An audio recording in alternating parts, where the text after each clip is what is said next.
semua ada nomornya sekarang itu bisa, nomor kau CC-nya berapa, semua datanya ada. Nah dengan data ini kita tahu kamu tuh mampu bayar yang non subsidi.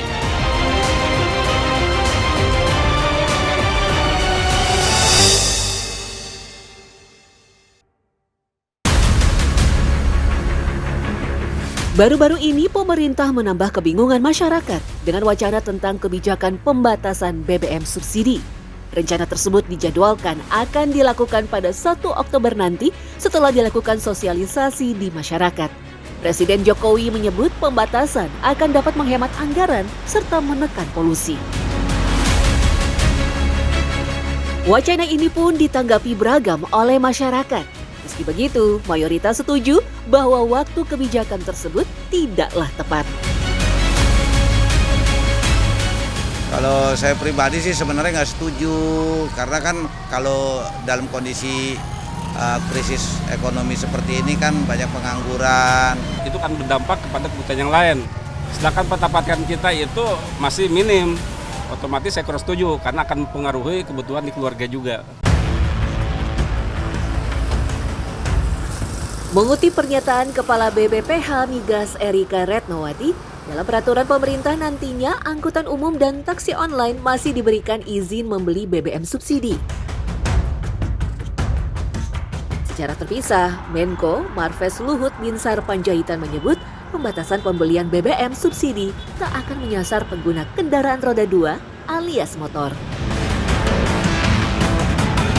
Jadi sekarang saya ulangi, tidak ada kenaikan harga. Yang adalah orang yang tidak berhak mendapat itu, ya jangan dikasih subsidi. Tidak akan. Karena yang kena saya, kamu mungkin kena juga. Tapi kalau yang seperti yang kita tidak kena. Sekarang ini malah kita sudah bikin kan semua ada nomornya sekarang itu bisa nomor kau CC-nya berapa, nomor berapa, apa pekerjaan kamu itu semua datanya ada. Nah dengan data ini kita tahu kamu tuh mampu bayar yang non subsidi, ya kamu tidak akan kena subsidi. Jika pemerintah menyebut pembatasan BBM subsidi akan menghemat APBN, tentu ada benarnya. Berdasarkan hasil kajian Institute for Development of Economics and Finance atau INDEF, jika semua kendaraan pribadi dibatasi menggunakan Pertalite, pemerintah dapat menghemat anggaran fiskal sekitar 34,24 triliun. Jika hanya mobil saja, maka angka tersebut berkurang 100 miliar. Sementara skenario terakhir, di mana hanya mobil di atas 1.400 cc yang dibatasi, maka pemerintah dapat menghemat sebanyak 14,81 triliun. Tetapi meski berpotensi mengurangi beban anggaran negara, di sisi lain kebijakan ini juga beresiko menekan daya beli masyarakat dan memperburuk kontraksi ekonomi. Nah, kalau kebijakan ini mau diterapkan, ini juga meresahkan secara sosial tadi, gitu ya, bisa jadi ada konflik horizontal di masyarakat. Lalu ini persoalan keberatan ekonomi. Sekarang ini kan kelas menengah kita ini lagi mau hancur nih ke bawah, jatuh ke bawah. Ya, ini parah situasinya. Menurut analisis para pakar ekonomi bilang sampai tahun 2027. Pasalnya, meski pemerintah menyebut hal ini adalah upaya untuk subsidi tepat sasaran, efek berantai berupa kenaikan harga tentu akan tercipta jika masyarakat harus membeli BBM non-subsidi. Tentu saja daya beli masyarakat itu akan terkoreksi, terutama bagi mereka kelompok yang tadinya menggunakan BBM subsidi jenis Pertalite, itu kan harus berganti ke BBM non-subsidi jenis Pertamax ataupun Pertamax Turbo. Nah, pemerintah kan tidak menggunakan terminologi kenaikan harga, tetapi menggunakan terminologi pembatasan atau pengendalian BBM subsidi supaya tepat sasaran, alasannya seperti itu. Sejak dihapuskannya bahan bakar premium di tahun 2023, pemakaian Pertalite melonjak dan mencatat rekor tertinggi di tahun yang sama, yakni 30,22 juta kiloliter.